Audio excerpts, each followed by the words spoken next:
Hey YouTube, this is Mike, and I just wanted to share a short little snippet from this episode that I really enjoyed. However, if you want to listen to the full episode, either scroll down this post or head to mikejamesreid.com/podcast for the full episode. Thanks and enjoy. Maybe I thought a fun question to start us off with would be, what's an idea that has really gripped you lately? Something you found yourself talking about with other people regularly? This notion of connecting with other people, like forming deep, really strong, deep relationships, like committed, not committed, but there's a sense of kinship with someone you haven't met. Yeah, so I moderate these conversations with people, these forum conversations, and sometimes they're so often they're people who work in the same company, but sometimes they've never met. They work in different offices, they've never met, and I got to experience in one case a couple people who were on these weekly forum conversations for months, and I was there the moment they actually got to meet in person. We were doing like a testimonial video, and I got to meet them for the first time also. And I said, so what's this like, to meet now? I mean, because you know a lot about each other, because these conversations, people really open up and share far more than they ever would, especially with a coworker. And what they said was, it's great, but it kind of doesn't make a difference. There's no I don't feel any closer to the person now that I've met him in person. And so that's just been really interesting for me. It's just how like depth in relationships can transcend time. So like you can build a deep relationship with someone much quicker than maybe someone else, the two other people who've known each other for a very long period of time, and there is no real depth. And so that's time and space. And so being able to build like that kind of like a close relationship with someone, even if you've never met them before, and just by virtue of what you get to know about, just one another. So that's something I've been thinking about a lot. It's interesting because Jennifer and I met at Burning Man, and literally within 24 hours of meeting her, we were telling each other that we loved each other. And this is outside of all the weird and wonderful kind of things that go on at Burning Man, but it was pure, genuine connection and love. And by the end of that week, I'd decided that I was moving my life to Toronto. And really like classic example of just how I'd known this person for such a short period of time, but just our connection totally transcended all concept of time. Do you think it's because of your connection, or do you think it's because of the way you connected? I think it's definitely both. Definitely both. So, two people coming together who clearly had, for me and for both of us, it feels like a connection of past lives.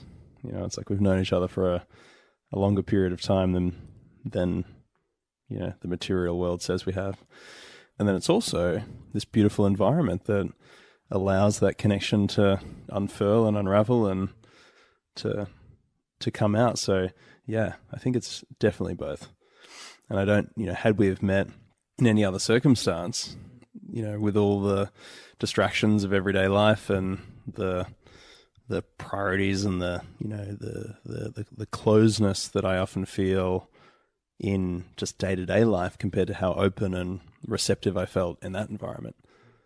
If you were to go on a long walk with a good friend of yours, what kind of topics of conversation would you often converge to?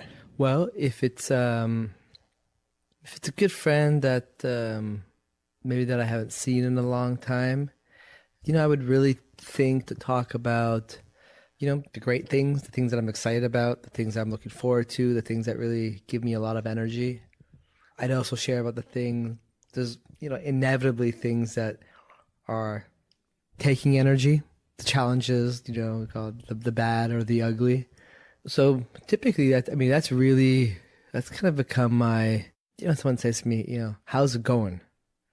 That's whether if it's like someone I, even know a little bit, I'll try to touch on the good, the bad and the ugly, whether we have like 3 minutes or 30 minutes to talk. And so I find that's where a lot of my conversations go. And I think I find that just creates this opportunity for the other person to, one, to share, to like let someone know really how's it going since they've asked. And then I find that's also a lot easier to really, it sort of paves the way for them to, because I'm curious to know, how's it actually going for them.